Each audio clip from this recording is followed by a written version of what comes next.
Memberi salam.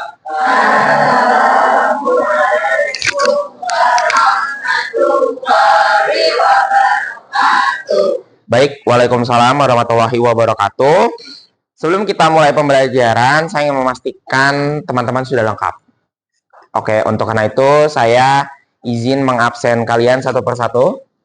Dimulai dari Abizar, Zaki, Fayat, Firdaus, Fradila, Ipan, Latisha, Adit. Sakit ya? Hanya Adit ya, nggak masuk ya? Hanum. Oke. Vian, Gian, Nabila, Nanami, Nandita, Nando, Caca, Nazila, Nazwa,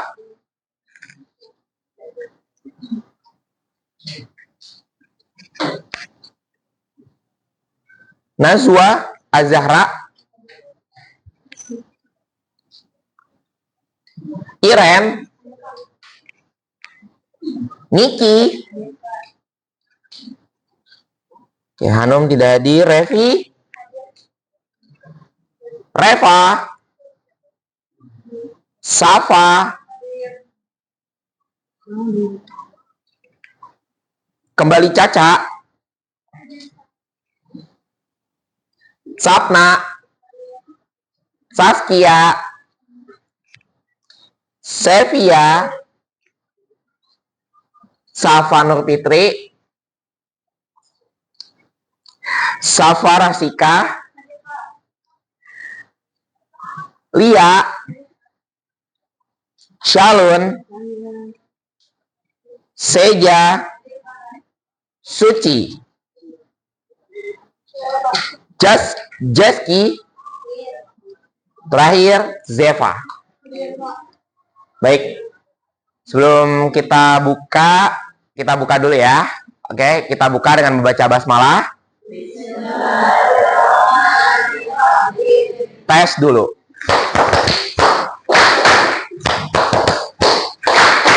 Baik, kita santai sejenak. Oke, kita berhitung dari sini. Apabila yang mendapatkan angka 2 dan 4 harus bilang bingo, ya. Oke. Bingo. Oke, angka 2 dan 4. Oke, dimulai dari Abizar.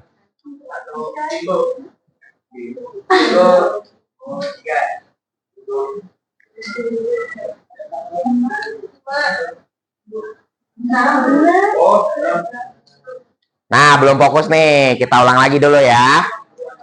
Oke, kita tes fokus lagi nih ya. Oke. 2 dan 4 bilang bingo ya. Ya. Oke. Bingo. Ya, bingo atau bingo terserah ya. Yang penting bilang bingo ya. Di 2 dan 4. Oke, dimulai dari Abizar. Bingo 3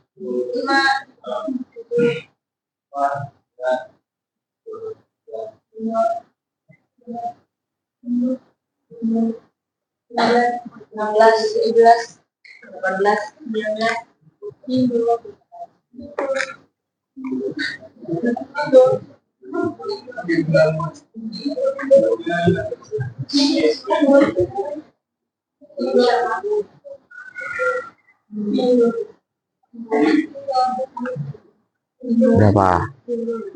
Berapa? Sekarang hitungan ke berapa?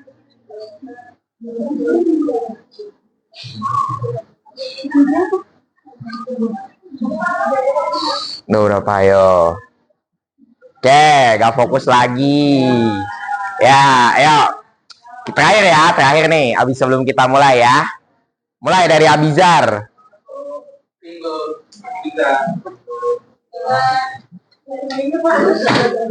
Daus.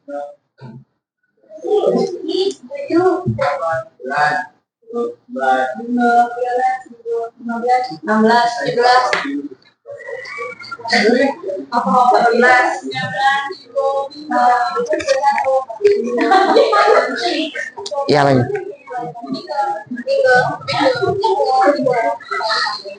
33.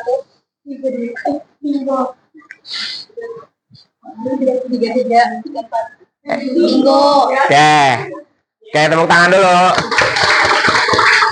Oke, baik.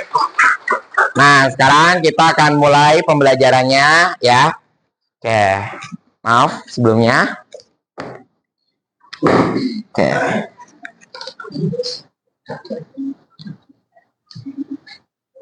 Sebelumnya saya perkenalkan dulu, kita di sini ada pengawas, beberapa pengawas, ada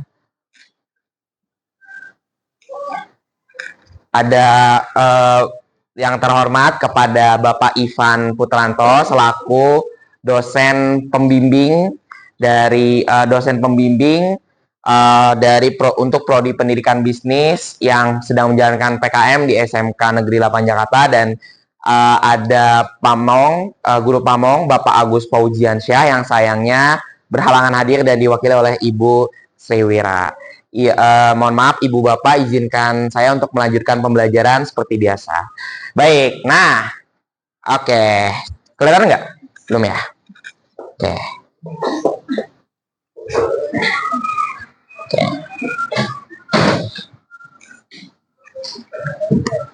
Nah.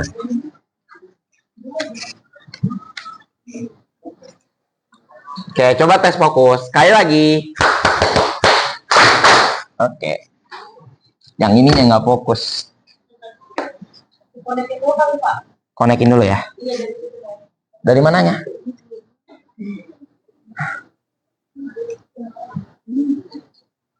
Oke, sudah ya. Nah, sekarang kalian lihat kan codingan ini ya. Nah, sekarang saya pengen nih ngajak kalian untuk coba ngamatin dulu nih. Kira-kira menurut pemikiran kalian ya, menurut pendapat kalian dan apa yang kalian pikirkan ketika melihat codingan ini ya. Coba deh. Oke, coba 2 menit kalian amati dulu apa yang kalian rasakan, kalian alami, dan kalian apa pendapat kalian ketika melihat coding ini. Coba kita 2 menit dulu. Pusing. Beneran pusing semua. Oke. Saya mengakui codingan ini memang terlihat pusing, tapi di balik itu codingan ini terlihat sangat powerful karena hasilnya adalah yang kalian bisa lihat bisa jadi kalkulator. Ya. Nah, ini adalah sebagian kecil yang saya tampilkan. Tuh, benar kan hasil hitungannya ya? Tuh, coba kita kali sekarang nih. Misalnya 10 dikali 2 ya, hasilnya 20. Benar kan? Nah, ini adalah contoh ketika kalian belajar ya. Ini adalah output yang nantinya akan menjadi pembelajaran dari kalian, output pembelajaran kalian. Bisa membuat kalkulator seperti ini. Tapi saya tanya dulu nih sama kalian. Kira-kira membuat kalkulator ini menurut kalian gampang apa bakalan susah nih? Ya, lebih tepatnya memang tidak mudah, tapi nggak susah kalau kalian mau coba mempelajari. Kira-kira kalian mau coba belajar nggak? Kira-kira kayak gini. Ini baru sebagian kecil, ya. Yang kita akan pelajari nanti, kalian bisa bahkan untuk membuat yang namanya AI kalian sendiri, ya. Kalian bisa membuat misalnya AI buat temen kalian curhat gitu ya kan. Nah, baik, kita mulai ya pembelajarannya. Oke. Nah, kita belajar dari dasarnya dulu nih. Nah, ini akan kita bahas di algoritma pemrograman. Sebelum kita masuk algoritma pemrograman, kita coba refleksikan dulu nih apa yang kita udah pelajari sebelumnya.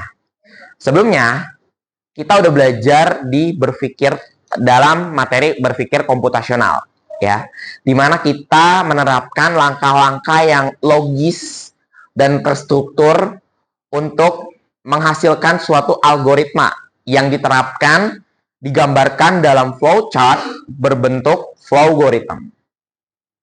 Kemudian setelah itu kita belajar dalam materi literasi digital, di mana di materi ini kita gak belajar teknis, tapi belajar tentang bagaimana beretika dalam menggunakan teknologi digital, apa yang kalian boleh perbuat dalam menggunakan media digital, dan apa yang tidak boleh kalian perbuat dalam media digital. Kita masuk kembali ke materi bahasa pemrograman ya, yang kita bahas secara teknis, yaitu algoritma pemrograman.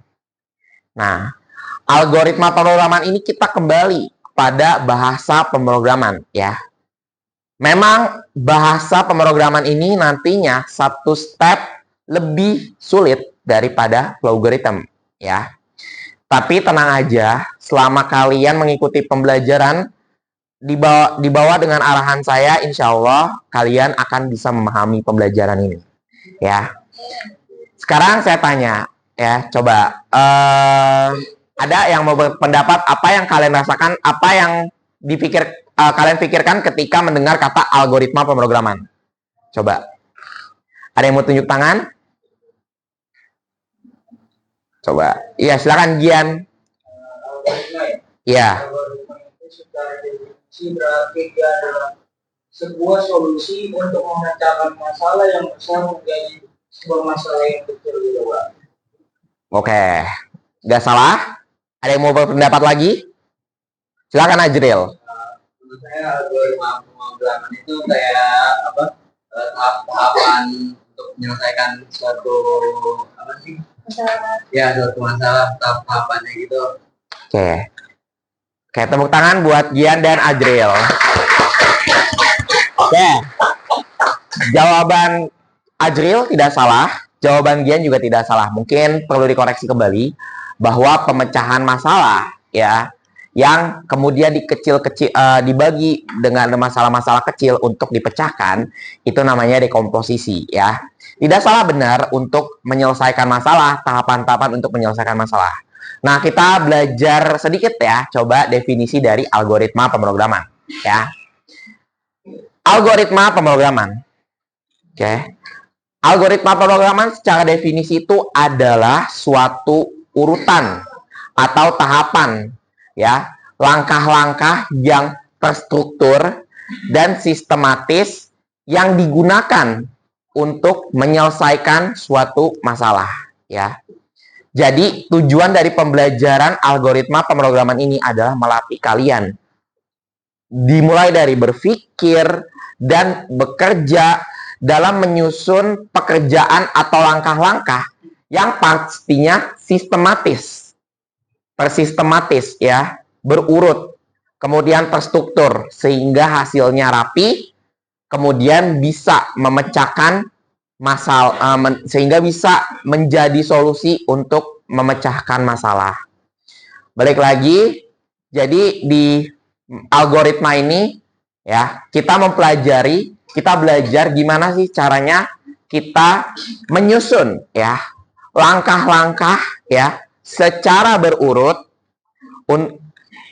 kemudian langkah-langkah yang secara berurut sudah pasti terstruktur untuk menyelesaikan suatu masalah ya, dengan langkah-langkah yang terstruktur, sistematis, jelas arah tujuannya, visinya, kalian bisa menemukan solusi yang tepat untuk menyelesaikan suatu permasalahan. Perlu diingat bahwa dalam hidup ini, ketika kita menemukan solusi, tidak semua solusi itu menjawab masalah kita ya. Contohnya nih, misalnya Sapna berhutang sama Latisa, kemudian Sapna malah pinjol untuk membayar hutang Latisa. Kira-kira itu menjawab permasalahan apa memperumit permasalahan? Ya, memperumit ya. Jadi gak semua masalah ya, ketika menemukan solusinya bisa menjawab. Nah, inilah tujuan kenapa kalian belajar algoritma pemrograman. Yaitu setidaknya kalian bisa terlebih dahulu untuk menyusun solusi ya, mewujudkan solusi itu menyusun langkah-langkahnya dulu. Kira-kira mau eksekusinya dimulai dari apa, kemudian diprosesnya gimana, dan akhirnya diwujudkannya seperti apa. Oke, kita lanjut ya. Ini saya gambarkan dulu. Oke. Nah, jadi ketika kalian ketika kalian menemukan masalah ya, misalnya menemukan masalah pengentasan kemiskinan ya. Di kota itu ada masalah kemiskinan misalnya. Kemiskinan. Apa yang perlu kalian lakukan? Coba cari masalah kemiskinan dulu. Datanya menunjukkan kemiskinan yang terjadi itu berapa sih? Oh, misalnya 50% gitu kan. 50%. Nah, kita coba susun solusinya ya. Misalnya dimulai. Solusi A, kita coba nih bikin pelatihan ya kan. Terus solusinya B. Coba kalau B kita arahkan untuk berwirausaha gitu kan. Ini solusi nih, satu contoh solusi ya. Kemudian ini terstruktur kan, ada langkah-langkahnya nih, guideline-nya nih, udah jelas kan, ada polanya, sudah jelas ada tujuannya, urutannya gitu kan, baru abis itu dipantau gitu kan. Misalnya untuk mengatasi kemiskinan, nih contoh ya, sebagai contoh. Nah, dalam algoritma pemrograman ya, kalian bisa menyusun langkah-langkah yang berbeda. Berbeda gimana maksudnya? Berbeda dalam arti di sini kalian secara kreatif boleh misalnya pakai C jadi terus D gitu kan. Boleh sesuai kreativitas kalian. Tapi yang harus kalian perlu ingat, langkah-langkah tersebut disusun secara terstruktur dan sistematis. Gak boleh acak-acakan. Misalnya kita mau ngatasin kemiskinan, tapi malah kita kasih dana dulu baru sosialisasi gitu kan, kasih dana dulu baru baru kita ajarin, kan nggak berurutan kan, akhirnya solusinya acak-acakan. Nah, dengan setidaknya kalian belajar algoritma pemrograman ini membentuk pola pikir kalian ya, membiasakan kalian dalam bekerja itu untuk menyelesaikan masalah. Setidaknya ya, kalaupun belum bisa selesai masalahnya udah jelas apa ya, udah tahu masalahnya, udah jelas langkah-langkah yang kalian perlu susun ya. Kalian susun secara berurutan, sistematis, terstruktur, jelas, sehingga bisa menemukan solusi yang tepat untuk menyelesaikan permasalahan tersebut ya. Sampai sini paham ya kenapa harus belajar algoritma pemrograman ya. Oke, kita lanjut. Nah, algoritma itu adalah langkah-langkah yang digunakan untuk menyelesaikan permasalahan ya, dan diwujudkan kalau dalam digital itu dengan bahasa pemrograman ya.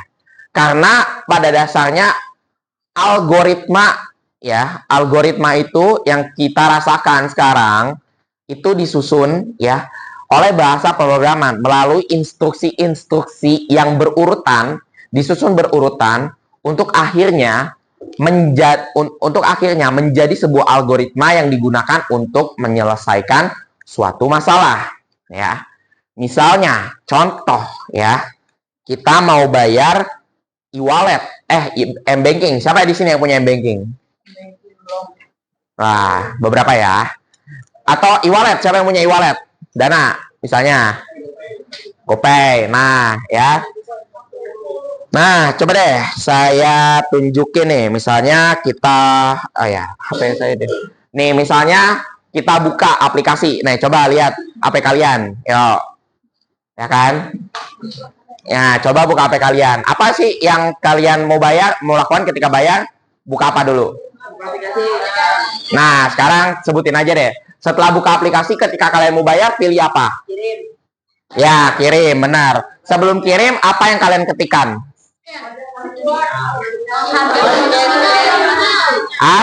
Nominal dulu atau pengirim tujuannya dulu? Tujuannya dulu. Yang benar yang mana nih? Nominalnya dulu atau tujuannya dulu? Setelah tujuan baru? Setelah nominal, apa yang kalian ketik? Kirim. Setelah kirim, hasilnya? Ya, oke. Ya, nggak salah ya. Jadi ada langkah-langkahnya dulu. Ini kayak banking ya. Nah, ini ada langkah-langkahnya. Jadi kalian buka dulu nih, ya. Buka dulu aplikasinya.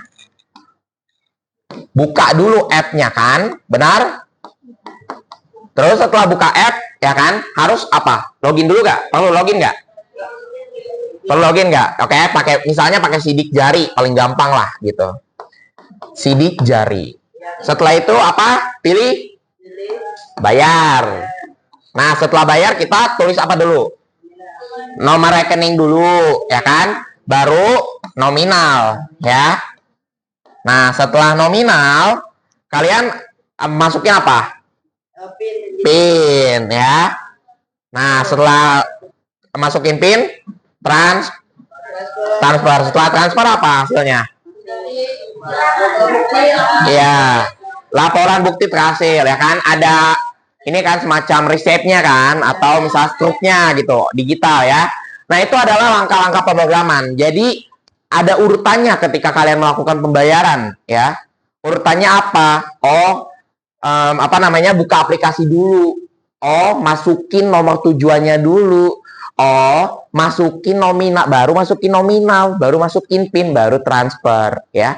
Itu sudah kalian terapkan kan di hidup kalian. Secara tidak langsung, kalian pun juga udah menerapkan yang namanya algoritma pemrograman ini, ya. Oke. Jadi itulah definisi dari algoritma pemrograman, ya. Sampai sini paham? Oke. Secara teknis, dalam pembelajaran ini kita akan menerapkannya secara langsung menggunakan bahasa pemrograman bernama Python, ya. Nah, perlu saya disclaimer dulu. Python memang satu langkah lebih sulit daripada algoritma yang kalian pernah pelajari, ya.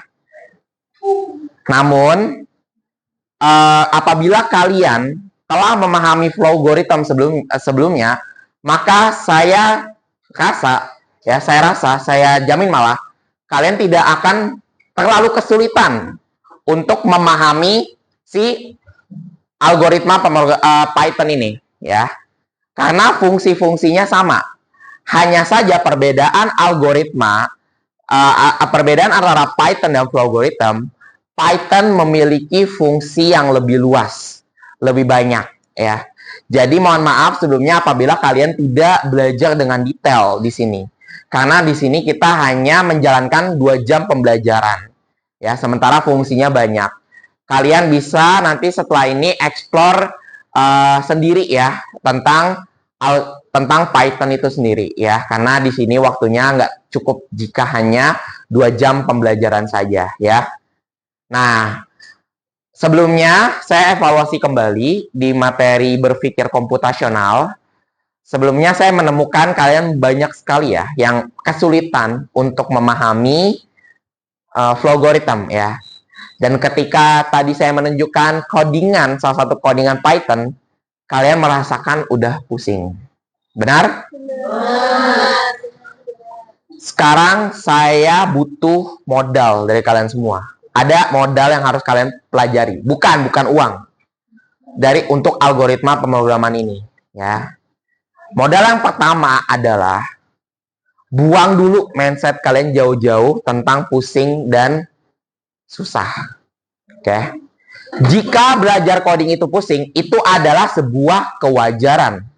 Sebuah hal yang memang normal, ya. Apalagi terjadi nanti banyak Pak error. Itu tidak masalah karena itulah bagian dari proses belajar.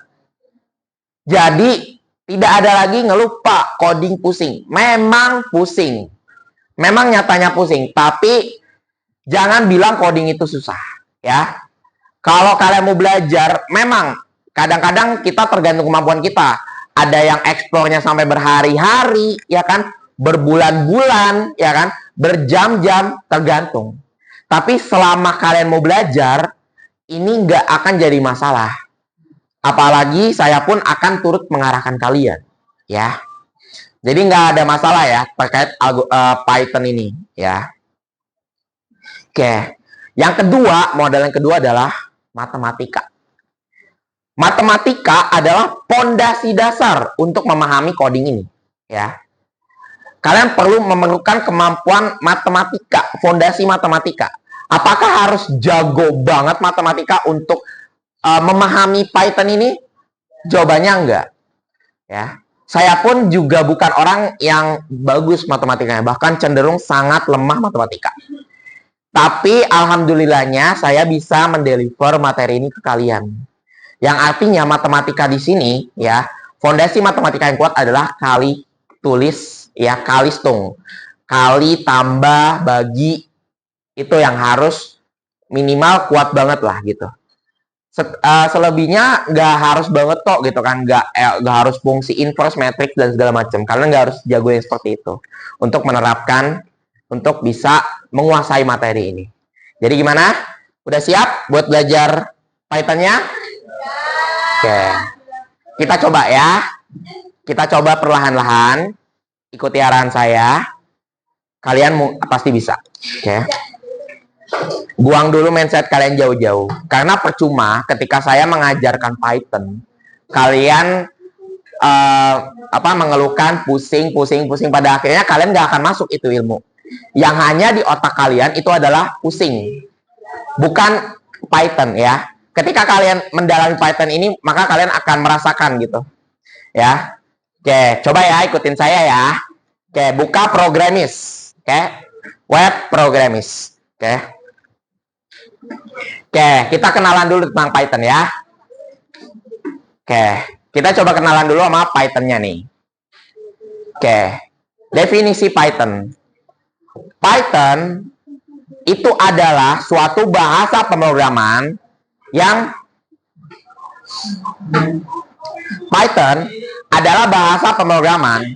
ditemukan oleh seorang programmer asal Belanda bernama Guido van Rossum pada tahun 1991, ya.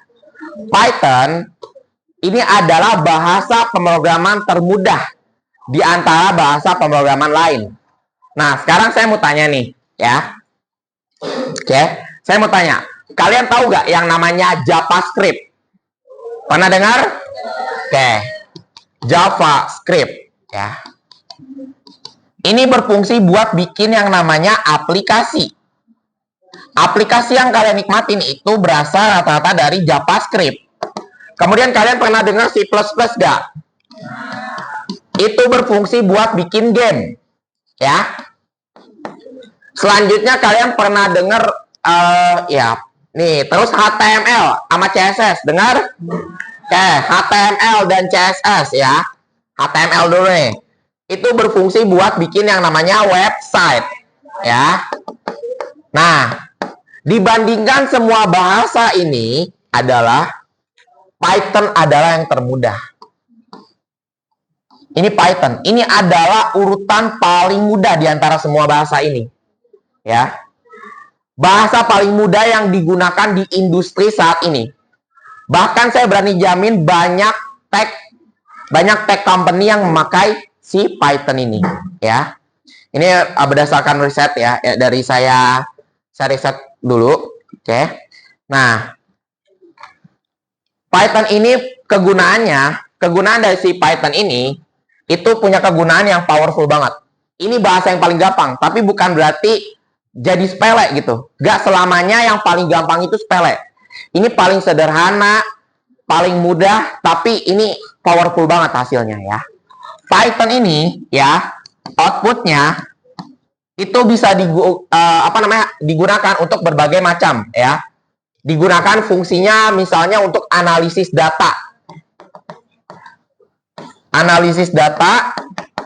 Kemudian ada berfungsi untuk mengurus data, mengurus berbagai data. Ada berfungsi untuk membuat cyber security, ya, untuk melindungi keamanan platform, baik itu website maupun aplikasi. Dan terakhir, fungsi dari Python ini adalah untuk membuat yang namanya AI. Inilah tujuan kalian kenapa belajar Python. Kalian tahu mata pelajaran ini adalah coding dan kecerdasan artifisial. pada masa kini yang harus kalian kuasai sebenarnya adalah AI itu sendiri, ya. Saya mau tanya sekarang, siapa yang tahun ini belum sampai tahun ini dari seumur hidup kalian lahir itu belum pernah pakai ChatGPT? Ada? Ada yang belum pernah pakai AI sama sekali? Waduh, kayaknya susah nih kalau belum pernah nih. Tapi alhamdulillah pernah semua ya. Oke. Nah, inilah. Nah, ketika kalian di sini ya, ketika kalian menggunakan Python ini, ketika kalian bisa menguasai, itu kalian akan bisa menguasai AI.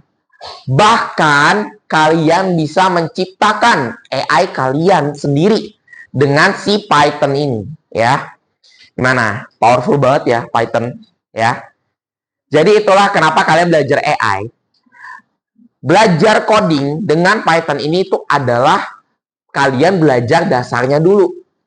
Kalian belajar kerangkanya terlebih dahulu. Ibarat tubuh kalian, apakah langsung terbentuk tubuh kalian begini? Enggak kan? Pasti di dalamnya ada apa? Ada kerangkanya kan? Ada tengkorak namanya. Terus ada apa? Ada sel-selnya kan? Ada syaraf kan? Ada daging ditutup dengan kulit, terus sama pakaian. Jadilah kalian yang ada di sekolah ini. Begitu juga dengan AI yang kalian lihat. Yang kalian pakai itu permukaannya aja. Nah, disinilah kalian coba kuasai dasarnya. Biar setidaknya kalian menguasai AI. Ingat, AI bisa sewaktu-waktu mengambil pekerjaan kalian, ya. Tapi kalau kalian mau beradaptasi, kalian akan jadi selamat di masa depan, ya. Karena kalian mau beradaptasi. Ingat, belajar dari nenek moyang kita, yang bertahan bukanlah mereka yang terhebat, bukanlah mereka yang terpintar, tapi yang mau beradaptasi. Ini adalah bentuk adaptasi kalian untuk masa kini, ya. Oke, kita mulai ya. Oh iya, ini emang dimatiin aja Bu, banyak kendala. Bisa, gimana Bu? Mana?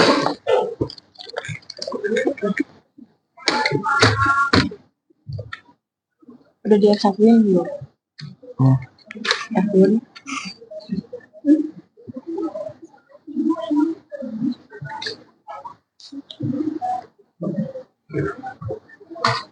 Oke, sekarang coba ikutin arahan saya ya. Buka programisnya udah semuanya? Oke. Nah, ini saya pakai VS Code. Kalau kalian ada VS Code yang sudah di extend Python, kalian bisa boleh buka ya. Oke, buka programis. Oke, nah ini programisnya ya. Ini saya tunjukin. Ya, ini programisnya. Kalian bisa ketik programis Python. Ya, nih. Nah, ini ya, kalian pakai yang ini. Kalian pencet. Oke, udah ya, kalian pencet ya. Nah, sekarang ikutin saya.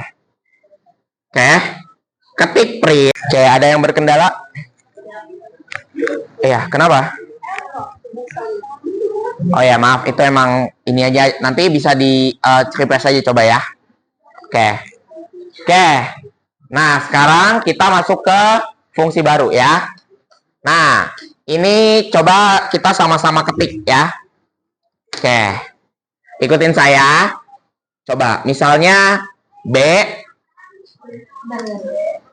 sama dengan 70 ya. Ini random aja.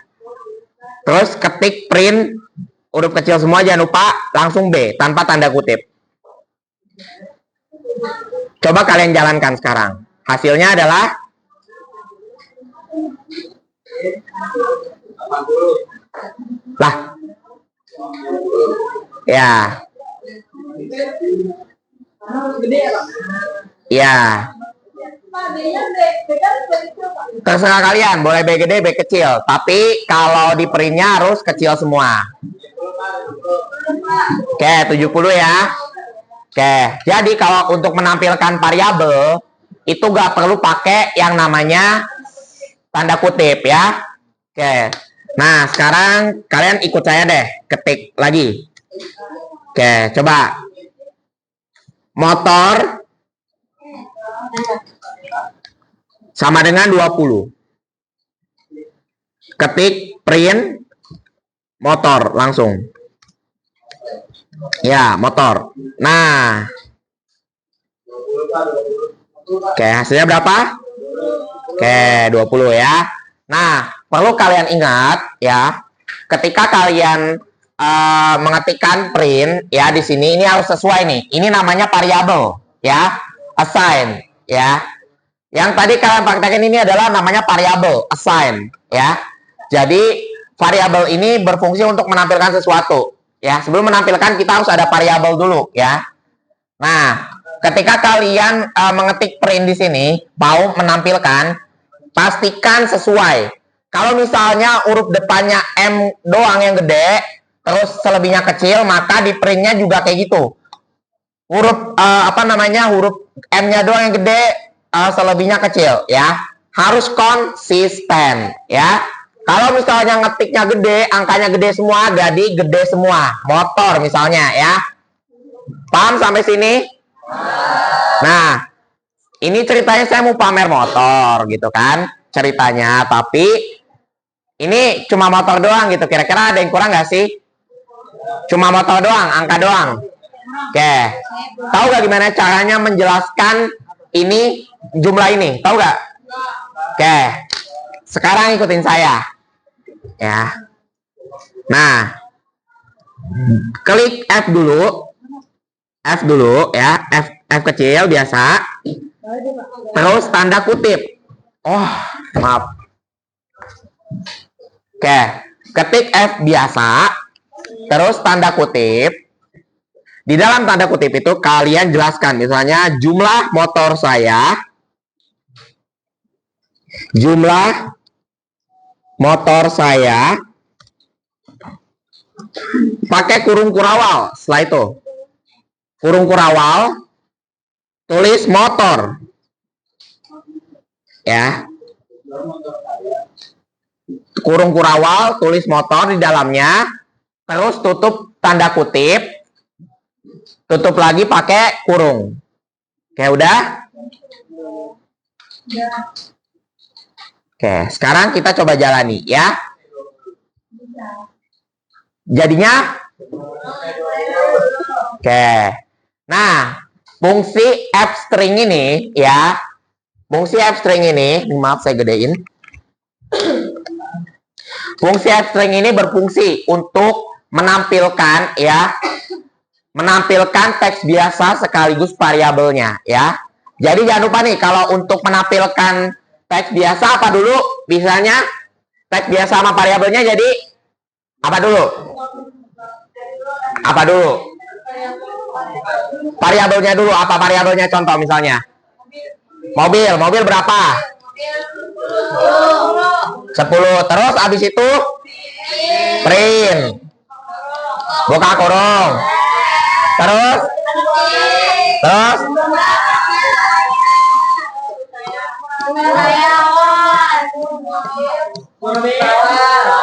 kurung kurawal, terus harus sama terus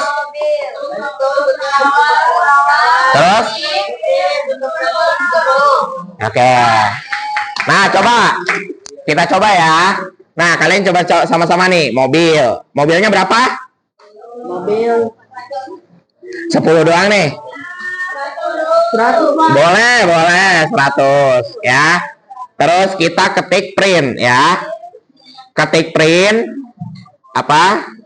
Terus F dulu ya. Terus tanda kutip jumlah mobil saya. Jumlah mobil saya, kurung kurawal, habis itu mobil. Nah, ketika saya jalankan, bentar saya clear dulu. Oke. Ketika saya clear hasilnya 10 ya, benar ya? Hasilnya apa di kalian? 100 doang. Oke, udah paham sampai sini? Oke, nih bentar, maaf. Nih ya, kayak gini ya. Jadinya seperti ini, ya kan? Oke, paham sampai sini ya? Oke, kita lanjut ya. Nah, kalian kerasa nggak sih kayak apa namanya? Oke, sekarang kalian kerasa, kalian pengen nggak sih di runningan kalian tuh bisa dimasukin angka-angka sama diketikin gitu? Kerasa nggak? Nah, oke. Tapi kita belajar tipe datanya dulu nih, ya. Ini buat kembali gitu ya. Ini sama kok kayak kalian yang pernah kalian pelajari di Flowgorithm, ya. Jadi kita coba ulas kembali materi tentang tipe data ya. Kalau misalnya saya mau angka bulat, tipe datanya apa? Angka bulat. Integer ya. Oke. Kalau misalnya saya mau angka desimal, jadinya apa? Real. Nah, kalau di Python namanya float. Tapi ingat ya, kecil semua ya. Oke. Terus kalau misalnya kode-kode unik, karakter apa? String. Kalau nomor telepon masuknya kemana? Nomor telepon. Oke. Jawabannya adalah string. Karena dimulai dengan 0. Gak semua angka bisa masuk ke integer. Tapi kalau dimulai dari 0 bisa dimasukin ke. Kalau boolean tujuannya buat menyatakan benar dan salah ya. Oke. Ini paham ya sampai sini ya. Jadi kita coba nih praktek ya. Misalnya nama ya. Tulis variabelnya nama.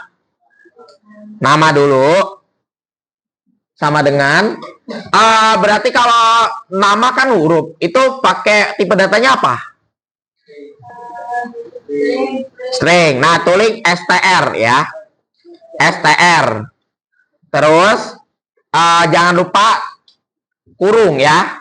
Jangan lupa setelah tipe data itu kurung dulu ya. Kurung dulu. Baru masukkan apa lagi? Input ya. Input, oke.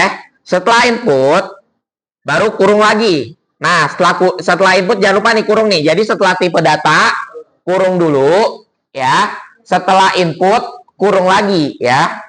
Nah, di dalam kurungan input ini baru kalian masukkan perintah. Misalnya masukkan nama Anda.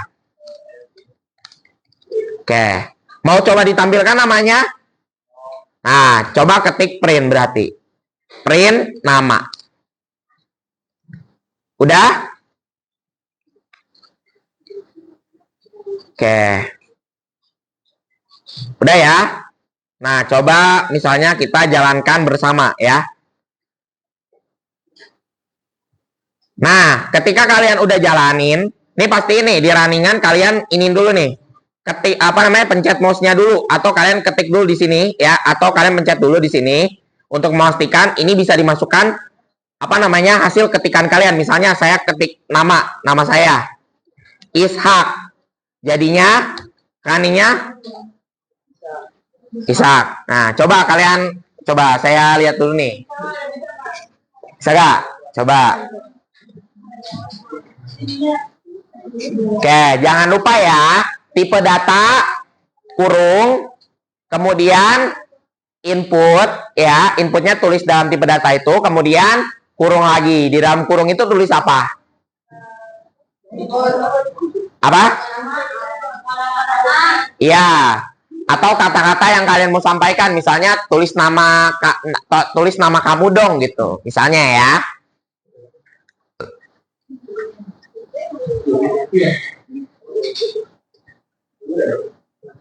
Oke, udah bisa.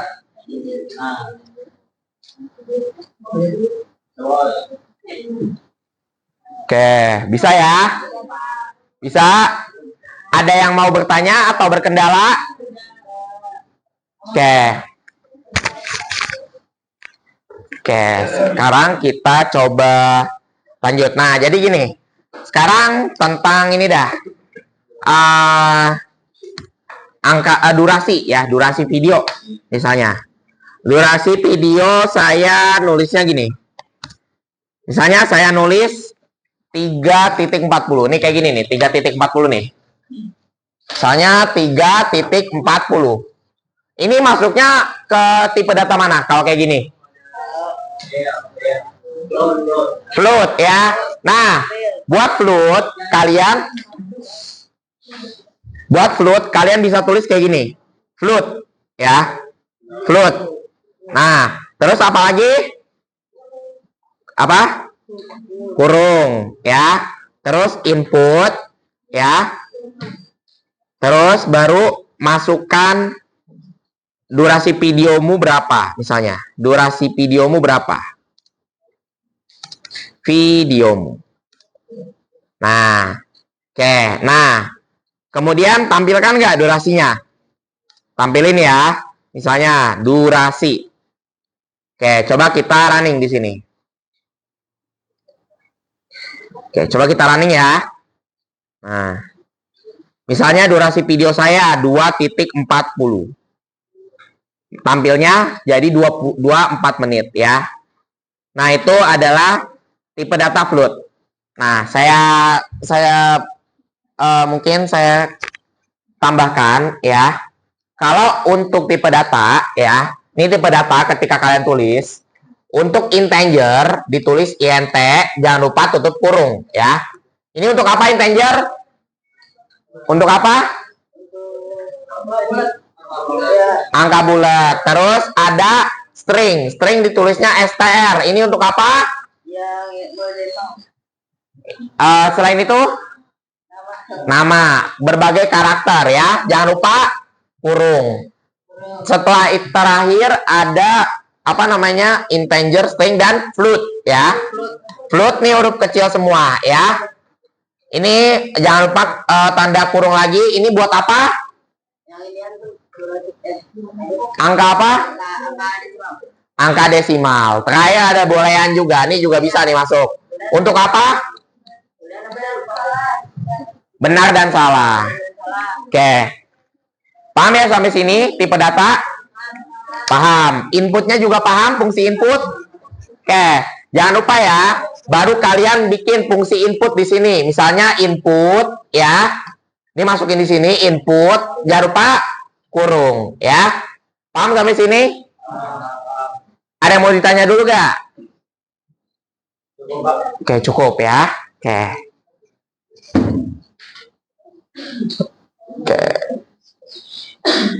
Oke, sekarang kita belajar operator. Oke, sekarang buka lagi program ini sekalian ya. Oh, masih nge-stuck ya, maaf. Ya sadar. Oke, coba buka lagi. Misalnya A sama dengan 20, tulis A sama dengan 20, terus B sama dengan 30.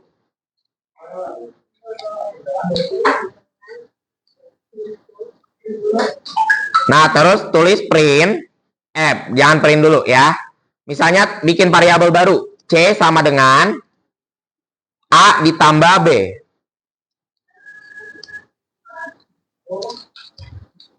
C sama dengan A ditambah B.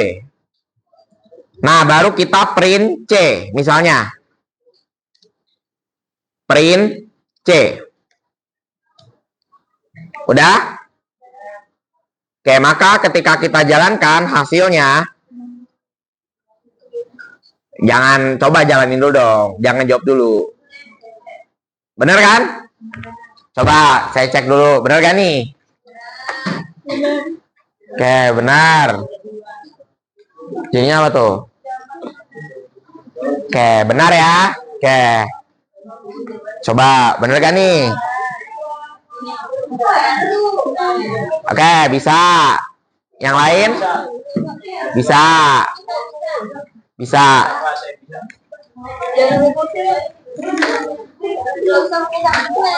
Oke, bisa ya. Coba, alhamdulillah. Oke. Nah, ini adalah operator ya. Fungsi dari operator. Sekarang kita coba pakai cara lain. Ya. Kalian bisa kok tanpa variabel. Misalnya. Oke, soalnya misal tanpa variabel. Print, coba ketik print. Langsung A tambah B. A tambah B. Coba kalian jalanin hasilnya. Gimana hasilnya? Tetap ya. Nah, ini hanya beda cara aja. Jadi emang Python tuh luas. Bisa berbagai macam cara ya. Oke. Nah, sekarang kita coba dari bagi ya. Oke, kita coba review dulu ya, preview dulu. Semuanya dengerin. Oke, misalnya kalau tambah itu apa tandanya? Operator. Tambah ya. Kalau kurang? Kurang. Kalau bagi? Kalau kali? Bintang ya. Oke. Nah, sekarang coba kalian praktekin.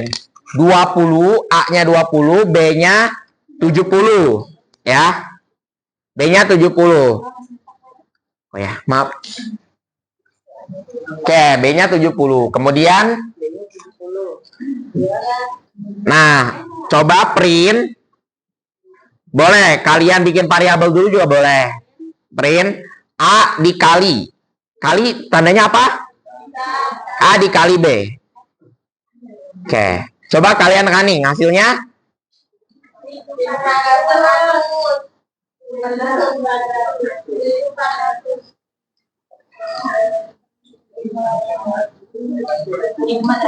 $1.400 ya. Hasilnya ada 1.400. Benar ya? Oke, ada yang berkendala? Oke. Mana? Oke, coba saya lihat dulu runningannya. Benar gak ya? Nah. Oke, udah benar ya. Tapi ini emang Python-nya berarti yang error ya. Programisnya. Oke. Paham ya sampai sini ya? Oh, belum paham. Iya, Bapak datang ke situ mulu. Oke, coba Abizar gimana Abizar? Saya lupa, Pak. Misalnya, coba A sama dengan 20, ikutin saya. A sama dengan 20. Itu tambah Bizar. Sama dengan apa? Sama dengan A. Nah, A sama dengan 20. Oke. Terus B. B-nya di bawah dong. B-nya di bawah. B sama dengan 3. Nah, terus enter lagi. Tulis print.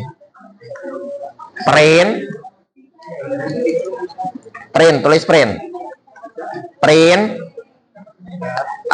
kurung A ditambah B.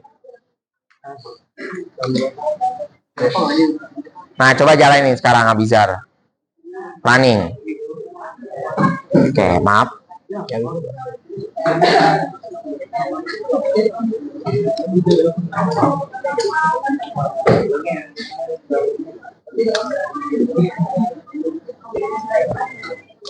Oke, coba kita jalanin ya. Hasilnya berapa? Paham Abizar? Oke. Oke, gimana? Iya. Karena aku ambil contohnya nih. Ternyata masih bisa di luar gitu nggak apa-apa kan? Kalau pas pendekatan. Nah, iya itu sebenarnya bisa di luar kayak gitu. Bisa kok kayak gitu. Ya.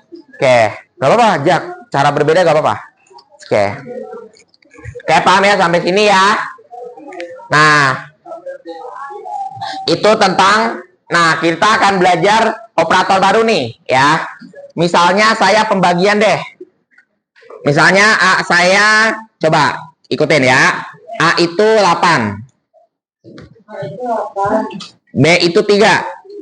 B-nya 3. Terus print, pembagian apa? Pembagian berarti garis miring ya. Berarti A dibagi B. Oke, hasilnya adalah 6. Nah, kalian mau gak angkanya lebih simpel? Dengan kalau mau angkanya dibulatkan, tambahin lagi aja garis miringnya. Oke. Nih, coba tambahin garis miringnya, terus kalian jalankan lagi ya. Hasilnya itu jadinya 2 aja kan? Iya. Benar? Nah, fungsi ini adalah namanya pembulatan ya. Ini berfungsi untuk pembulatan. Jadi kalau pembagian hasilnya 2, Oke, kita tes fokus lagi. Oke. Pembagian ini, kalau misalnya hasilnya 2, kalian tambahin lagi. Jadi hasilnya bulat ya. Dibulatkan. Misalnya, ikutin saya lagi dah. Coba. Misalnya 9 dibagi 5. Oh ya, mestak, maaf. Oke, misalnya 9 dibagi 5. Terus print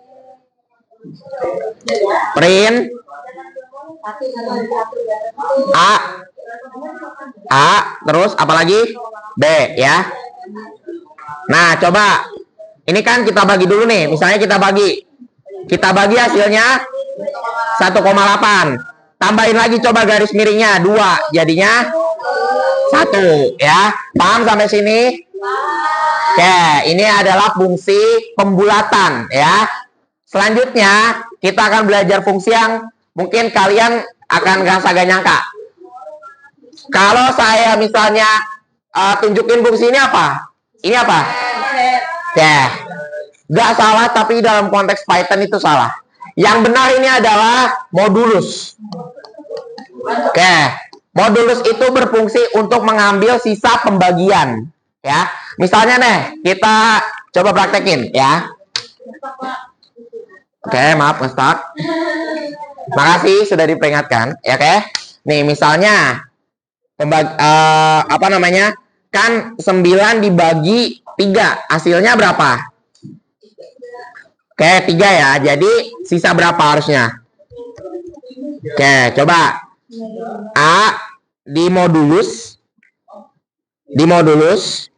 mana nih persen nih? Modulus terus sama B. Oke. Coba kita ini hasilnya berapa? 4 ya. Oke, karena 9 dibagi 1. Mana? Modulus. Persen.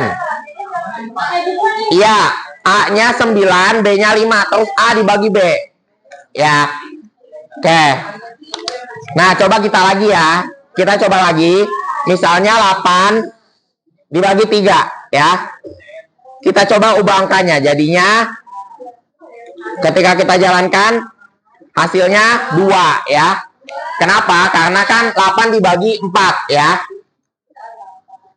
Misalnya 8 dibagi 1 ya. Dibagi 1. Atau misalnya gini deh. 11 dibagi 9. Oke, 11 dibagi 3. Oke, 11 dibagi 3.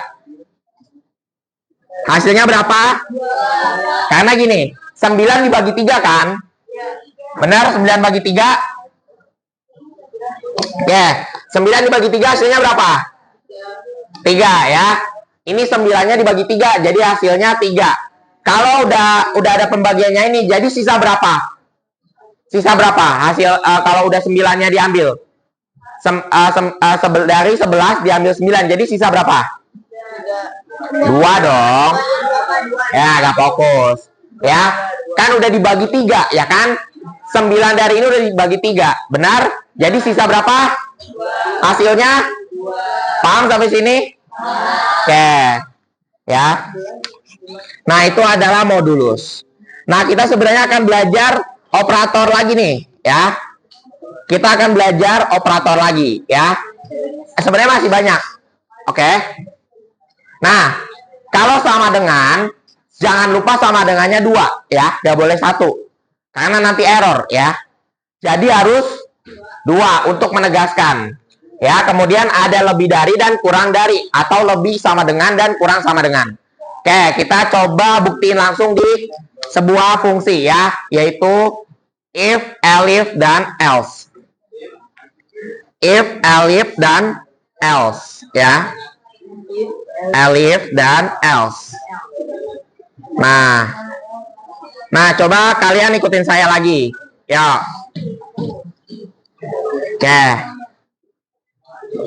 Misalnya tadi durasi. Nah, coba yang tadi durasi. Masih ingat gak durasi gimana formulanya? Masih. Durasi apa? Input Ya, apa dulu?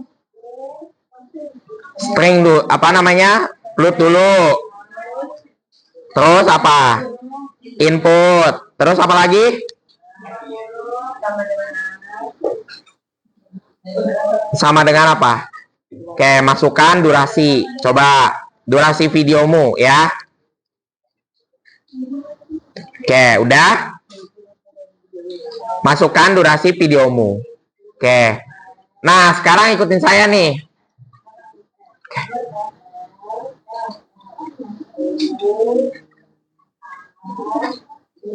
Oke. Nah, if ya. If kalau misalnya lebih dari 3 menit, misalnya if lebih lebih dari 3 menit, ini harus pakai tanda bagi ya. Oke. Lebih dari 3 menit printnya itu didiskualifikasi. Oke.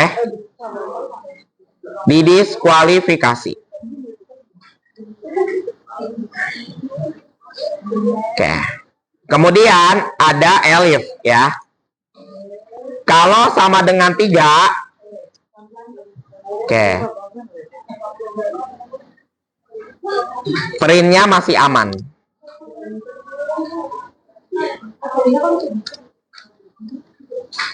Mana?